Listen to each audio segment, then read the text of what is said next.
Well, hello and welcome to my channel.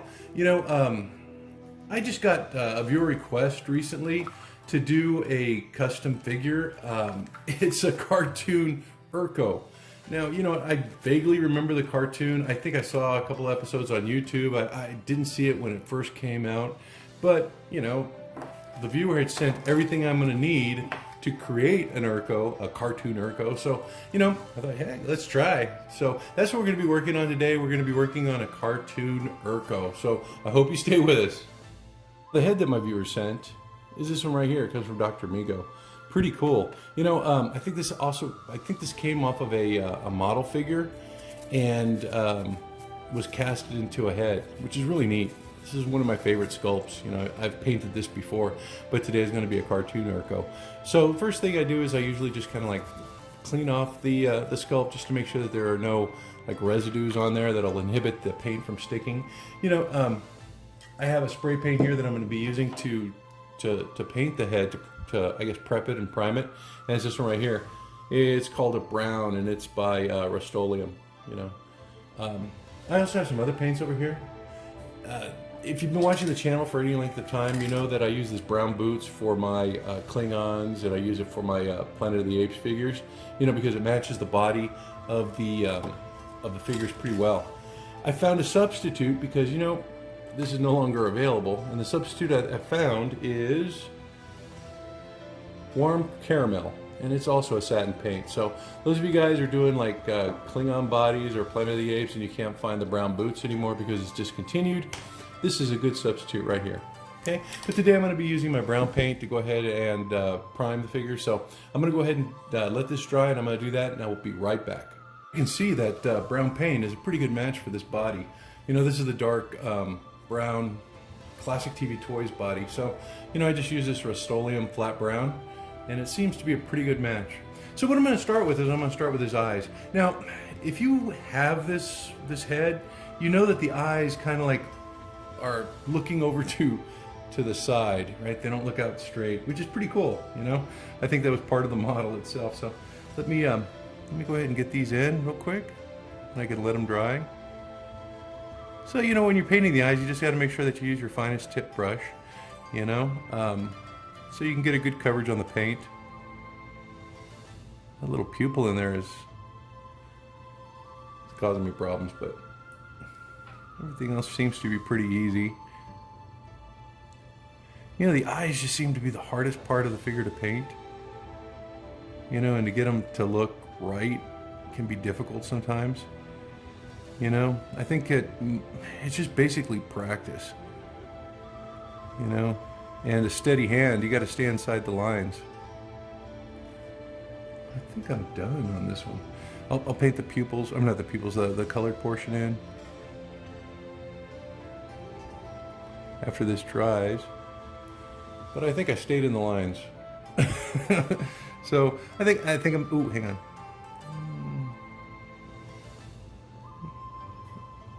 There we go.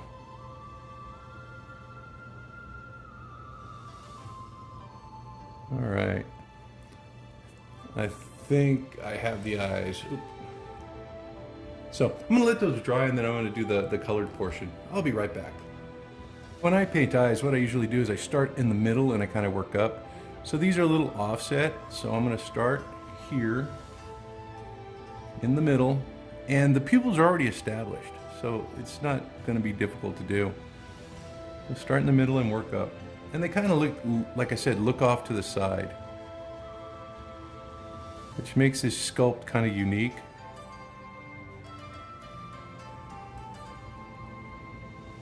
You can see that the eyes are not perfectly centered. They're offset a little bit. And then the final step is I'm going to go back and I'm going to, do a little dot, white dot to give it a little life. But this is a great little sculpt. If you haven't customized using this one yet, I would highly recommend it. You're going to be pleased, very pleased with your results. And as you can see, he's just kind of like looking off to the side a little bit. So I'll let those, actually no, I'm not going to let them dry. I'm going to do the dot a little bit later. And what I'll do is I'll go straight on to his cowl. You know what? The viewer had sent this tunic, right? And so I was looking for some paints to match it. And I was at my Walmart and I got some of this Harvest Orange, which is pretty much a dead-on match for that. So I'm gonna go ahead and start painting with that. Let me get another brush here. You know what, I really like Citadel paints, but you know, I see a lot of you guys using these apple barrel paints, and they're really good. I mean, they're a great value. If you're just starting out doing these customs, you know, I would probably think this would be the best choice for your paint. You know, but see, this is kind of like the problem I run into with these paints is that, you know, you have to do a couple of covered coats of coverage, so you can see how that's like not as it doesn't run as well as the Citadel paints. So I'm gonna have to go back and I'm gonna have to do a couple of coats of this. So that's, I guess, kind of my only complaint with these. Maybe you know what I'm gonna have to do? I think I'm gonna have to paint the head white, I mean the cowl white first, and then go back with the orange to make sure it pops. So, you know, I'm gonna go ahead and retool. I'm gonna go ahead and wipe that off and get this cowl painted white. I'll be right back. You know, I'm laying down this white paint, and you can see it's not giving a smooth coverage, but that's okay, because what's going to happen is, and I can see a little air bubbles in there. But you know, once the orange paint's down, it's going to minimize those. Like I said, this is a pretty cool sculpt. And what the white paint's going to do is it's going to allow the orange to kind of like just pop, and it's going to probably provide a better, I guess, a more stable base for the application of the orange paint. So it's just an extra step you might have to do because of the paint choice. Maybe some of you guys have some ideas. Maybe you add something to the paints. I don't know. You know, I've just started doing this customizing. I've been doing it for not even a year. So I don't really have a lot of experience. And you know, you can see in my videos many times I just like, oh, that worked. You know? So hey, if you have some ideas to do something, please let me know. Like I had one viewer who was talking about, yeah, I use a toothpick and or like a push pin to get the eyes done, because you know they're very, very small and pointy, you know. So that might be something that would work for you. I guess I'm old school with the brushes. And you know, you can find, you know, I got these at Walmart, this value pack, right? It has a variety of brushes. You can find brushes pretty cheaply, so I mean, I don't think it's cost, I just think it's maybe, you know, I don't know, preference. So I'm gonna go ahead and finish the rest of this cowl off camera, but you can see the idea, what I'm going for. I'm just painting white on here just to get a base coat down so that the orange paint sticks a little bit better. So I'll get the white cowl done and I'll be back in just a moment. Now that I've primed that cowl white, I'm gonna go ahead and add my orange paint and see if it's made any difference in the application and the vibrancy of the color. So I'm just gonna kind of ladle it on and let's see what it does. It's still a little splotchy, but it's a lot better than what it was before.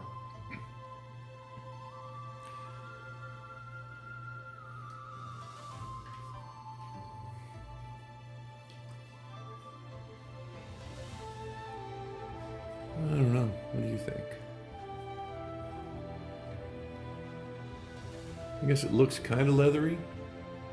I really wanted that color to pop a little bit more. What I'm going to try is I'm going to go ahead and give it 2 coats of orange paint, so that hopefully it'll bring the color up a little bit. Because I really wanted to match that orange tunic that was sent. So I'm going to keep working on it and see what happens.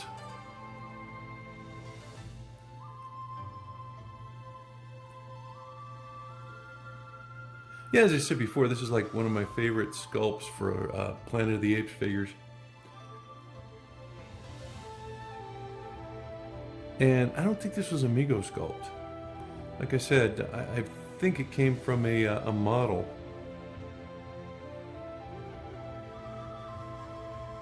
What's the name of that model company that was in the, I think it was late 60s, early 70s that did the Planet of the Apes models? Adar? I don't remember. If you remember, put it in the comments. Or if you had this model, let me know.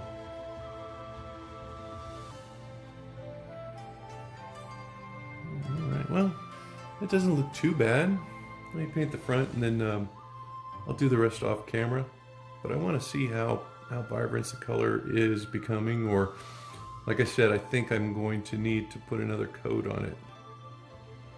And I was thinking for this this relief part right here is, I think I was going to paint it probably some like a tan, or I was thinking maybe do like a red wash, and that might bring it out a little bit.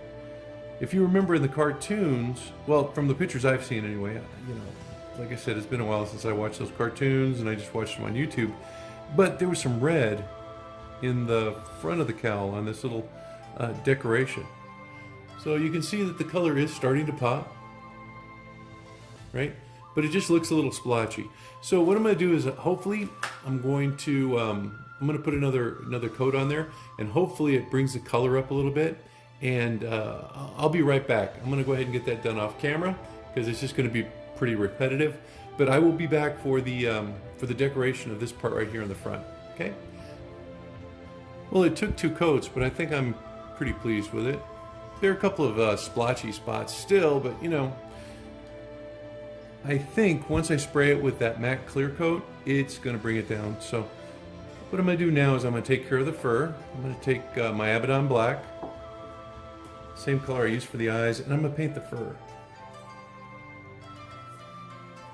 If you remember the cartoon, the fur was very, very dark, black. I was thinking about using a dryhead bark with a black wash, but I decided against it. I think it needs to maintain those bold cartoon colors. So I'm going to go ahead and stick with that.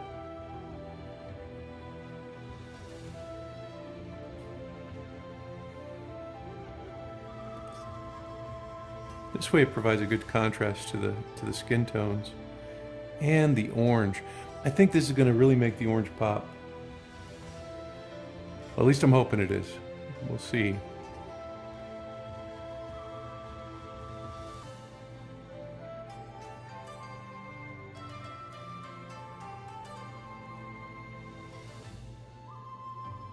Now, the viewer that sent this in, his name's John.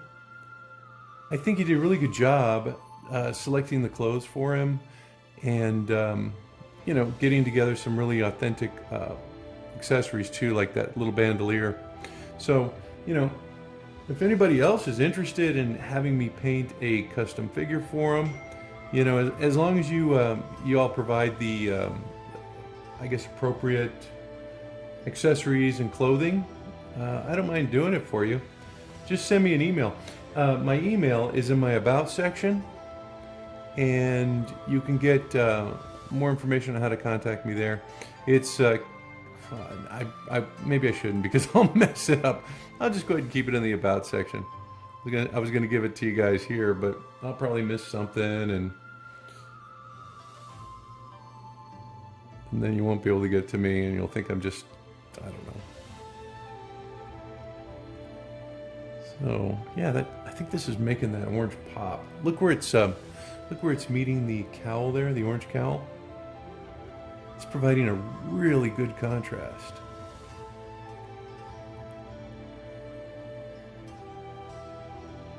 It looks great. So as I was saying, if you want to send me a figure to paint, just send me the figure, send me the head. I can even drill the holes and stuff. I'm just saying, you know what, look, I'm not a professional. I don't charge anything for these, you know. I'm just some dude who likes to paint Megos and customize figures for my collection. But if it's something you would like me to do, like I said, just email me. And we'll see if we can get it taken care of. Boy, that looks great.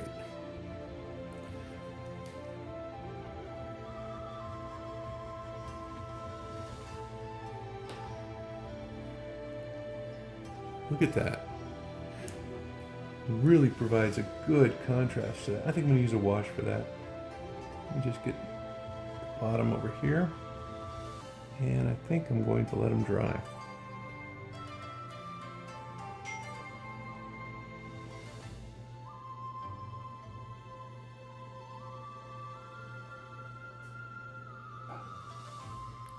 Yeah, so far so good. I think what I'm going to do is I'm going to, you know what, I'm going to wait a little bit because the cowl is still a little wet. I just, put that second coat on there and you can see that it's still a little wet there, and I want to use a wash. So what I'm going to do is the next step, I'm going to do my washes. I'm going to do a red wash there, and I'm going to do a black wash across the top of the head, and probably a wash on the flesh. So I'll be right back. All right, so now I have some of the washes I'm going to be using. I'm going to be using an Agrax Earth Shade to cover his face, and this is going to give a little more detail to those lines that are sculpted into his face. So I'm just going to start where the hairline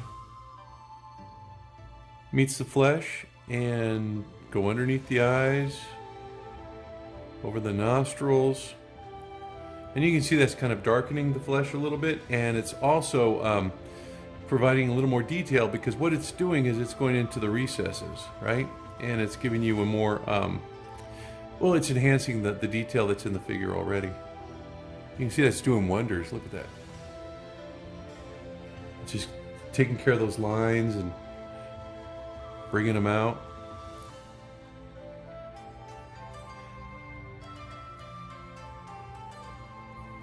So that's the Agrax Earth Shade. I'm going to go ahead and switch over to my black wash over here. This one right here is called a Nolans Oil Shade. And what I'm going to do is I'm going to put this around the cowl, where the cowl meets the hair, where the cowl meets the flesh. And what this is going to do is it's going to provide like a little border.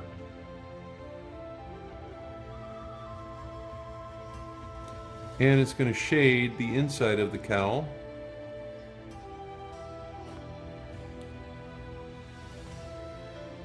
And give it kind of like a finished appearance.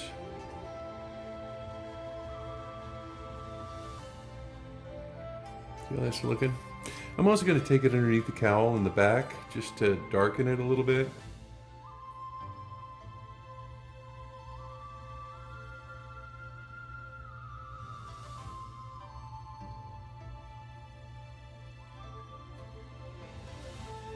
Provide for a shadow back there. And you can see my cartoon Urko is really coming along. I put another little coat on the front, right here on the emblem, and I'm going to let that dry before I go on to the last shade, which is, it's a little wash that I have. It's called a color tint wash, and I got that at Walmart, so I'm going to try that out. I'm just going to let this dry. I'll be right back. All right, now that he's dry, I'm going to go ahead and try this red tint. You know, in the cartoon, he had like a little red dot in this cowl as part of the decoration. So what I'm going to do is I'm just going to add some red accents on the designs that are in there, and hopefully it brings things out and provides that that red color that was in the cartoon. You can see how it's like falling into the recesses of the design, and it's enhancing the detail there.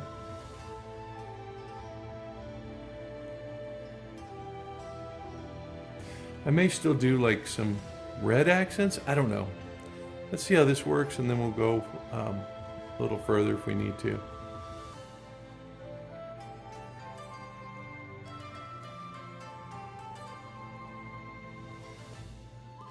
So that's what that looks like. I think it looks pretty good. I think I'm just going to leave it like that. See how it's like enhancing the design and giving that red accent that we need? So I think after this, what I'm going to do is I'm just going to spray paint his head with some matte clear enamel and go ahead and get him dressed, and let's take a look at him, because I think the cartoon Urko is done. Well, here's the cartoon Urko. I mean, the colors look great. You know, I wasn't too sure about the orange, but now that I see it, it looks fabulous. You know, on the cowl, I ended up adding a Reikland's Flesh shade to that red wash, just to kind of bring out the details in the embossment, and it gave it really a leathery look. Let me see if I can get this guy a little closer so you can see. You know, that just kind of like made it pop. You know what a fan I am of this particular sculpt. I think that the sculpt that Dr. Migo sells for this particular model is fabulous. And in the orange cowl, he looks great. You know, he's complemented with the classic TV Toys general pants and boots. He's got the mittens. Now, I didn't remove the mittens because John, who sent me this figure to paint for him, you know, I don't know where he wants them cut, so I'm just going to let that be up to him. You know, one thing though, Classic TV Toys sells these orange tunics. You know, if you order the tunic for this project, I would say order another one, order two, just to be sure that you get one that will work. You know, I had problems with the first tunic that was sent to me, and contacted Classic TV Toys, told them what I was doing, and they immediately sent out 2 replacements. You know, so the customer service there is incredible. It's great. However, you know what? The other 2 replacements had the same problem. The second you start touching stuff or putting it on, if you stretch that material and I had to get it on, it begins to flake and crumble. You know, you can see that especially here on the shoulder. But you know what? The same thing happened with my Migo Klingon.